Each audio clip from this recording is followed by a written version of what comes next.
Welcome to the Human Experience Podcast, the only podcast designed to fuse your left and right brain hemispheres and feed it the most entertaining and mentally engaging topics on the planet. As we approach our ascent, please make sure your frontal, temporal and occipital lobes are in their full upright position. As you take your seat of consciousness, relax your senses and allow us to take you on a journey. We are the Intimate Strangers. Thank you for listening.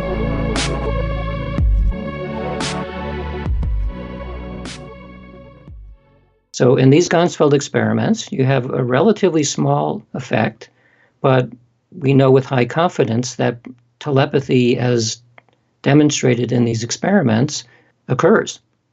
If the topic of psychic phenomena ever comes up in standard science, it's completely dismissed as somewhere out in the fringe or the lunatic fringe.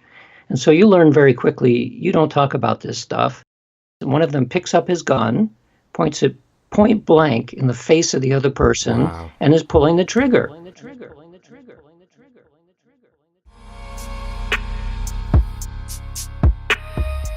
What's up, guys? Xavier Katana here, and this is our episode with Dr. Dean Radin. This is Dr. Radin's second time on HXP, and I really wanted to get into some of the double slit experiments he's conducted and just the quantum mechanics of what we're talking about when we talk about parapsychology and influencing things with your mind and then measuring it.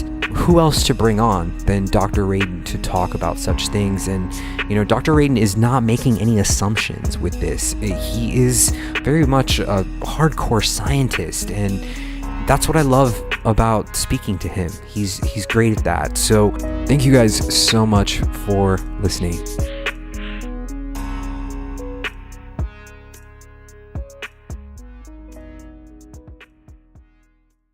Human Experience is in session. My guest for today is Dr. Dean Radin. Dr. Radin, welcome back to HXP. Thanks very much.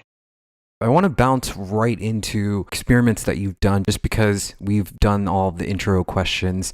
You've conducted a number of different experiences around the idea of using a double slit device to test the influence of consciousness with regards to the observer effect found in quantum physics. What is the observer effect, and how does the double slit experiment traditionally show the experimenter the wave particle duality of photons? Okay, so this is actually something that's moderately new, I suppose. Not that the experiments are new. I've been doing this for about 8 years now, but last year, it was April of 2016, I gave a summary talk on all of the experiments we've done so far, 17 of which have been published, all involving double slit or other optical interference systems, and all looking at this notion of an observer effect. So I'll just mention that the YouTube talk has been seen now over 430,000 times. So that's a little unusual for a talk on parapsychology, and it means that people are interested in this topic. So the observer effect means that a major difference between classical physics and quantum physics is that in the classical physical world, we assume that objects are completely separate and that observation, it doesn't make any difference on the system. We assume that objects are independent of being observed. In the quantum domain, it's known that measurement or observation changes the behavior of the system. And one of the easiest ways of demonstrating that is with an optical system called a double slit. And the double slit literally refers to a very tiny slit with two little slits, each about 10 millionths of a meter, that are next to each other, typically about 200 millionths of a meter apart. So those are the two slits. You shine photons or electrons or small elementary particles through those two slits, and you have a camera on the other side. And if you imagine that a photon or an electron is a particle, like a BB, you'd expect that when you look at the pattern that is produced on the screen as it passes through the double slit, would be two bars. It would be like one bright bar behind each one of the slits. And that is, in fact, what you get if you send something as large as a BB through slits. But when you send elementary particles through, which are at the quantum domain, you don't see that anymore. You see a pattern of light that's called an interference pattern, which is very much like what you would get if you were passing waves through the two slits, just like water waves. Okay. So this is peculiar because, in fact, this is the way that you demonstrate that light and elementary particles have characteristics both of waves and particles. They look like particles. They show up on the screen as individual dots, but the pattern of dots looks like it was a wave. And so there's like puzzle number one. This is why when we talk about something like a photon, it sounds like a single particle, but it's like half of the side of a coin. It has two sides to the coin. The other side is, but it also behaves like a wave. So the second mystery here is that if you have a system set up so that you could tell when you shoot a single photon, a single packet of energy, which sounds like a particle, you send it through or toward the two slits, and you can measure which slit that it goes through. And there are many different ways of measuring which of the two slits it goes through. If you do that, then the pattern that shows up on the screen suggests that what went through the two slits is a particle. Looks like BBs again. And as soon as you turn off your method of measuring which of the two slits that it went through, then it starts acting like waves again. So the observer effect is what you can know about which of the two slits that the photon goes through. And that mystery, which is still not resolved very well, that mystery opens the door just a crack into physics for some element like mind or consciousness, because mind and consciousness are all about gaining information, and gaining information is what seems to make photons act like particles or waves. There's an element of the quantum measurement problem that once some kind of physical system, such as the double slit device, is observed by the measurement apparatus, the physical system and the measurement apparatus are no longer independent and they become entangled. Am I on the right track here? Yes, that's correct.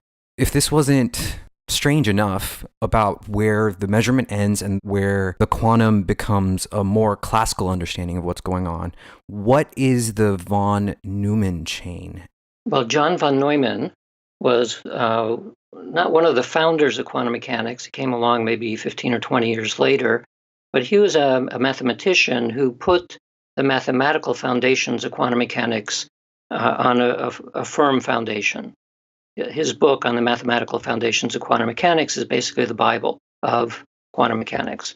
So von Neumann was wondering, like many people have, about this observer effect, and also trying to wonder, well, when does the wave-like nature of quantum mechanics turn into the classical object-like world that we live in?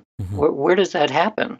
And so he came up with the idea that if you imagine that your eye is looking, some aspect of your awareness is based on what you see, then that's not good enough to describe what measurement means, because you can think of what your eye sees as a purely mechanical process. The photon hits your eye, and that stimulates the nerves, and that goes into your brain, and your brain has certain patterns. All of this is a completely physical process. And so that's not going to collapse another physical system, because it's the same stuff. From a quantum mechanical perspective, your eye and your brain are just other quantum systems. There's nothing there to change the quantum nature. So he came up with this idea that what's going on with measurement is what he called a psychophysical process, meaning it is a mind-matter interaction. And the only part that he could think of that would be very different than purely physical system would be consciousness itself, which he presumed was non-physical, or at least not physical in the way we usually think of physics. He gave the notion that there's something peculiar about consciousness that allows consciousness to interact with matter and cause it to behave in different ways. And so that's one of a number of interpretations of what the observer effect is about. So his proposal is not something to be dismissed lightly.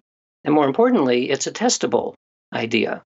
A recent article in New Scientist mentioned that an article was written recently by a well-known physicist who suggested that maybe consciousness really does have something to do with the way that quantum mechanics works. And you see this about every 20 years. A mainstream prominent physicist will say, well, maybe there's a way of doing an experiment to see what is the role of consciousness in the physical world. So this is great because it means it's a discussion that can take place in mainstream physics. And it's also a little frustrating because we've been doing experiments like this, not just mine, but within parapsychology, these types of experiments have been going on since the 1960s. Mm-hmm. And when you look at the body of that evidence, the overall evidence is extremely strong, suggesting that there is something about consciousness that is interacting with the physical world. So the reason why I've been using optical systems, and in particular double slit systems, is because when you use something macroscopic like a dice or a die, it becomes more difficult to imagine what's going on. Also, it's to a physicist, it would seem creepy because the object you're using is too big.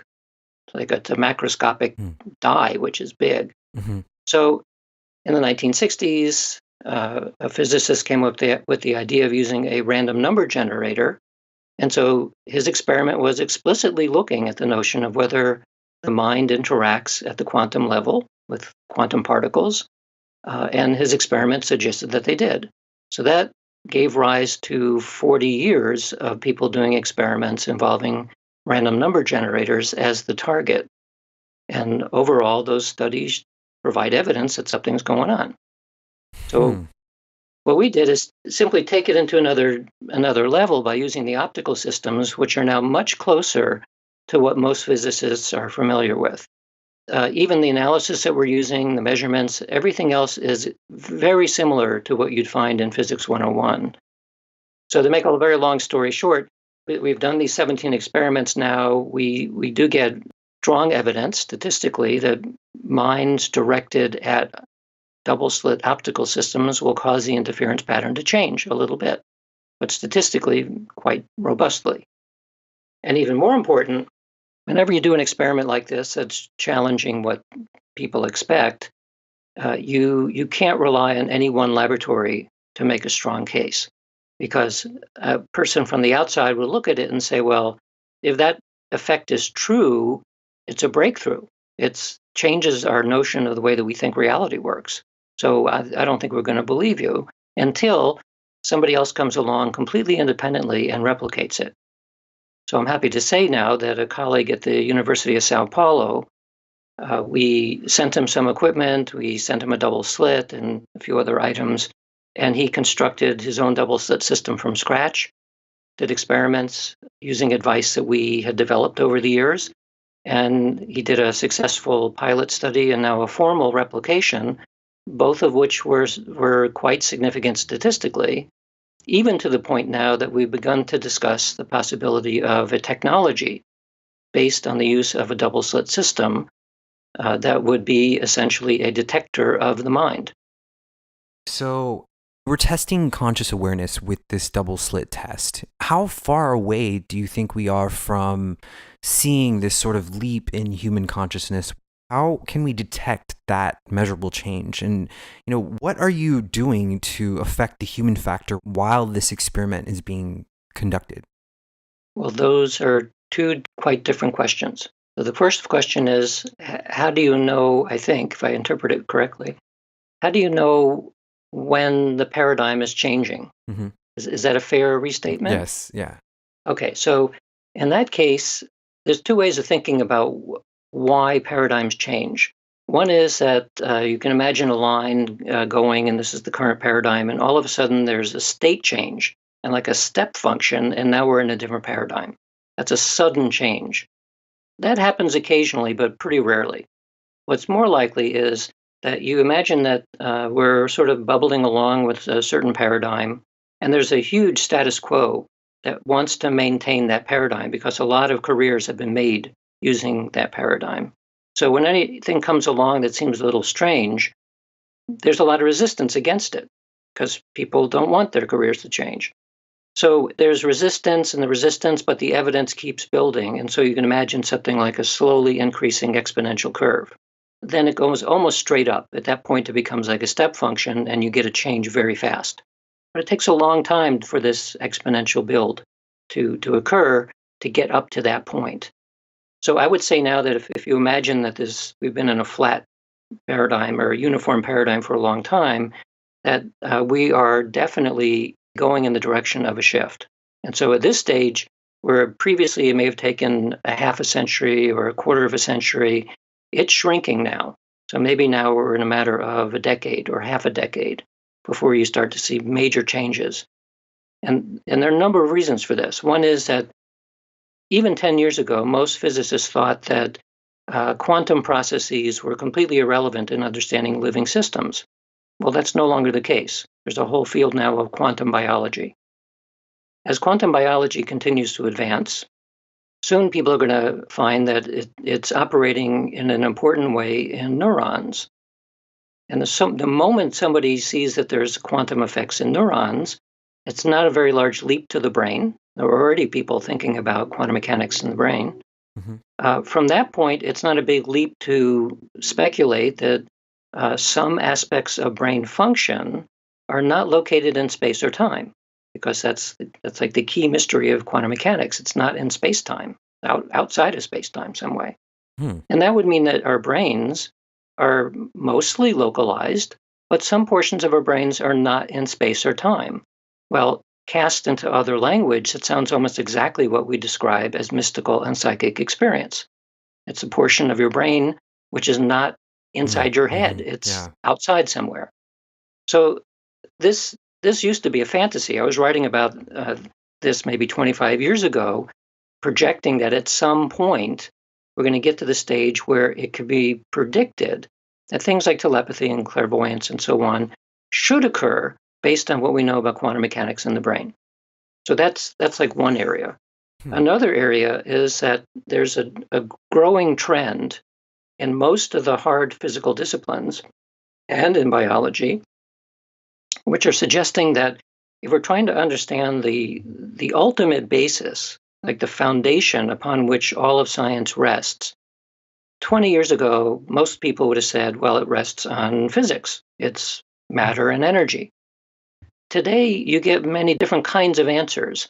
And so some of the answers you're getting now is, well, there actually is something below matter and energy. It's information. Quantum information science is a growing field now. And there are many other areas in mathematics and in computer science looking at the possibility that what's really at the bottom, or at least as far as we can see at the moment, is something like informational fields. Well, informational fields sounds a lot closer to mental constructs because the mind or consciousness can be thought of as an information processor, essentially.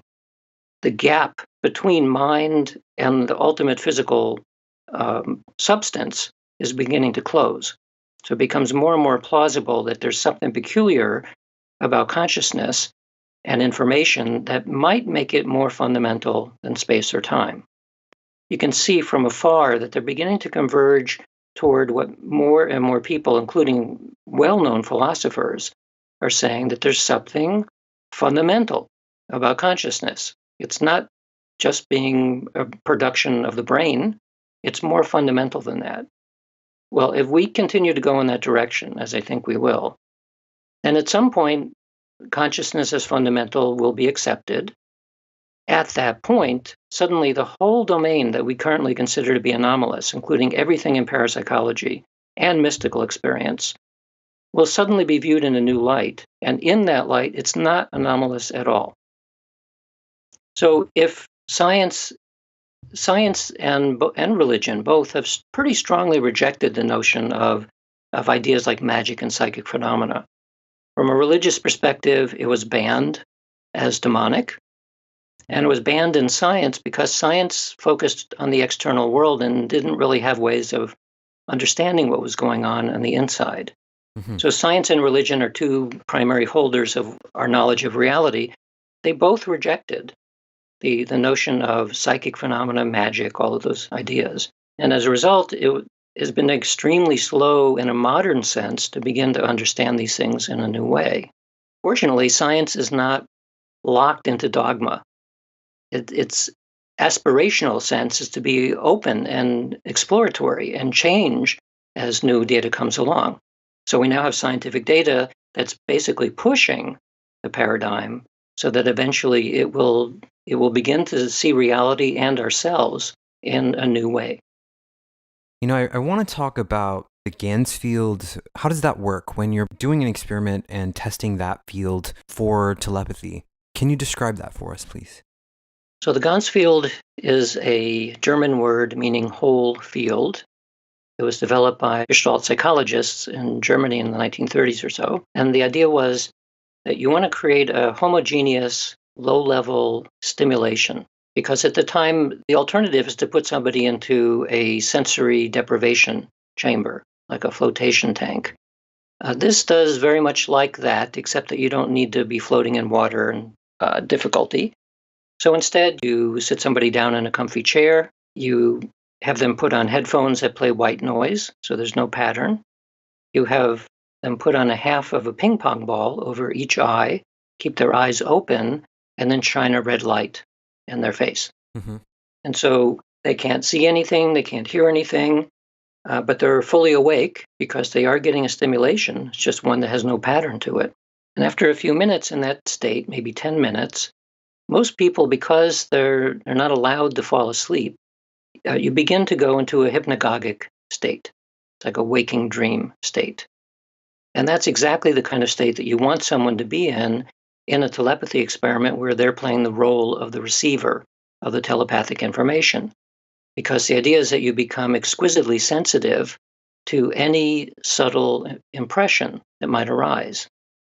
And the impression in this case is your partner, who's the sender somewhere at a distance, who's given a randomly selected picture, or sometimes they see a randomly selected video clip, and their job is to mentally send that information to the person who's the receiver in the Gansfeld state. So the sending period might go on for 20 minutes, and then the receiver is taken out of the Gansfeld condition. If they said anything aloud, then that's played back to them. Because when you're in the Gansfeld state, it's very dreamy. It's hard to remember what it was like, just like it's hard to remember a dream sometimes. Mm-hmm. So you listen to what you said, and now you're presented with 4 images, one of which was the one that the sender was trying to send to you, and then 3 decoys.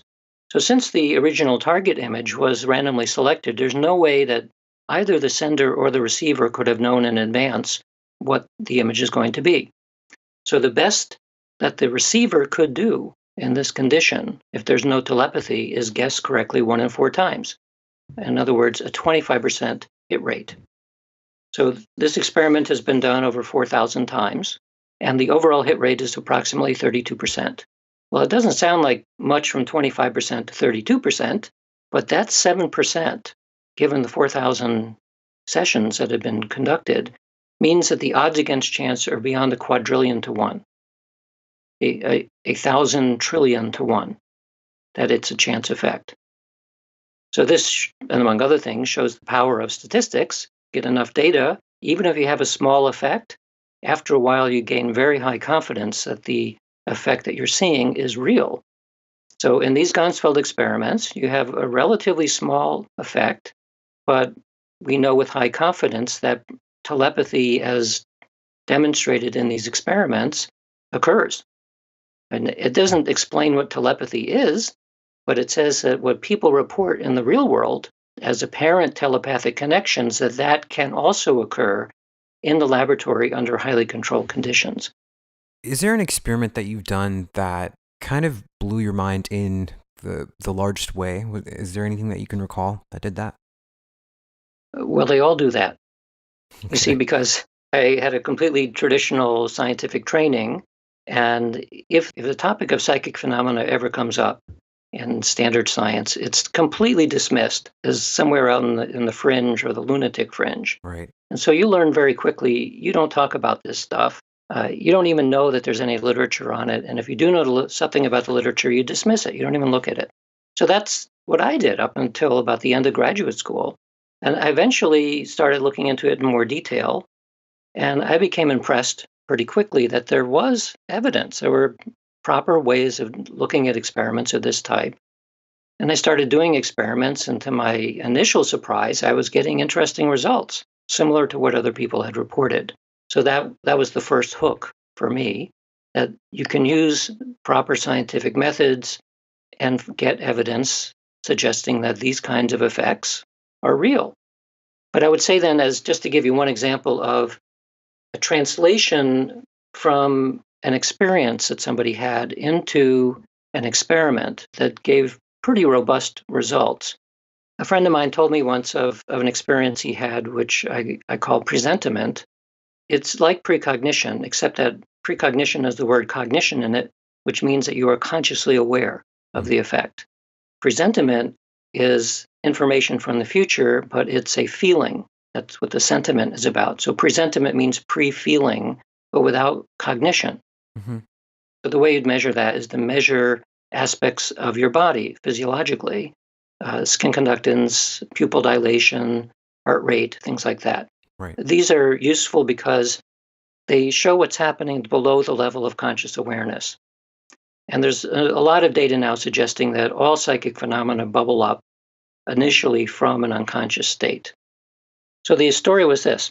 This friend liked to go hunting, and he, before he would go out on a hunting party with his friends, he had 2 pistols, and he was at the point where he was cleaning a 6-shot revolver pistol.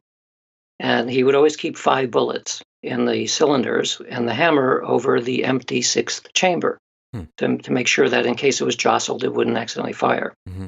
So he took the bullets out, he cleaned the whole gun, he's putting the bullets back in, he puts in 1, 2, 3, 4, and then he's about to put the 5th bullet in, and he gets a bad feeling about the bullet.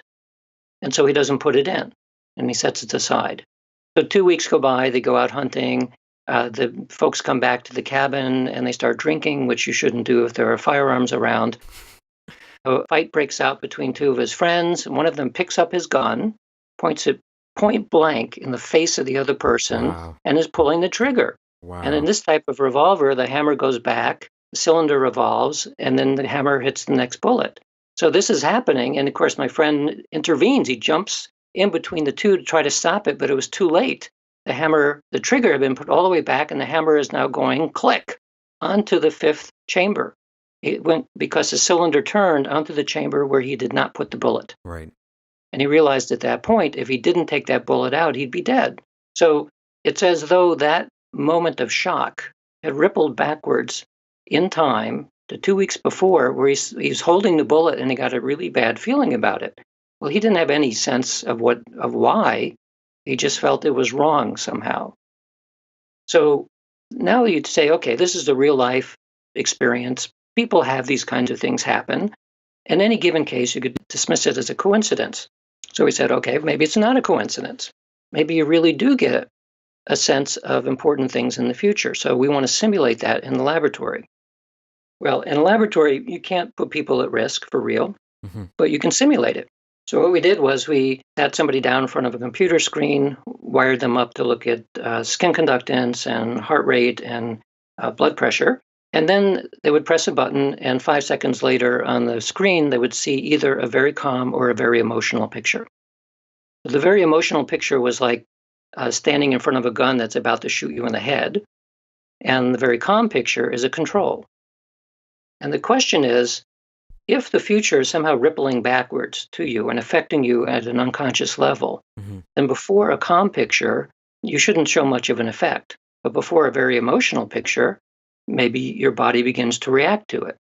So the experiment is done with 30 to 40 pictures in a row, each one separated by maybe 30 seconds so that you can calm down if you see an emotional picture. And they're presented in a random order that nobody knows in advance. And you do this for multiple people. And then the final analysis is you look at how the average physiology is before a calm picture as compared to before emotional pictures.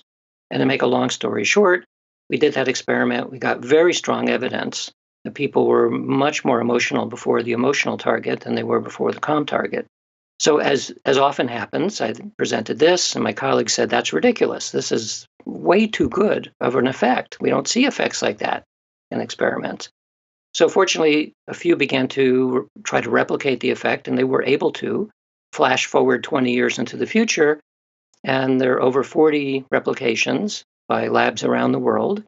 Meta-analysis has summarized all of them, and there's basically no question that from a physiological point of view, that people do respond, or at least you unconsciously respond, as reflected in your body, to events that are about to unfold that are emotional. And you respond differently than if it's about to be a calm event. That's an example of like constant miracles where I simply take experiences that people talk about, figure out a way of safely replicating that in the laboratory, and then see whether or not, at least in principle, if the kinds of experiences that people talk about, especially ones that occur a lot, can we see that in the laboratory where we're able to rule out coincidence? And the answer in most cases is yes.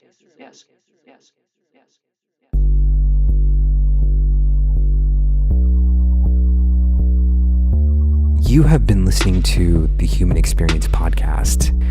If you would like to hear the rest of this interview, where Dr. Radin gets into meditation, why meditation is so important, and how it connects us to this sort of ethereal layer of connectivity, why it increases this connection to this psychic phenomena that we all seem to exhibit and receive, then become a member of the Human Experience. Go to thehumanxp.com/members. You can just click become a member and you will get access to all of our premium content from all the guests that we have had on from when we started doing the members content area. So thank you guys so much for listening. You will hear from us next week.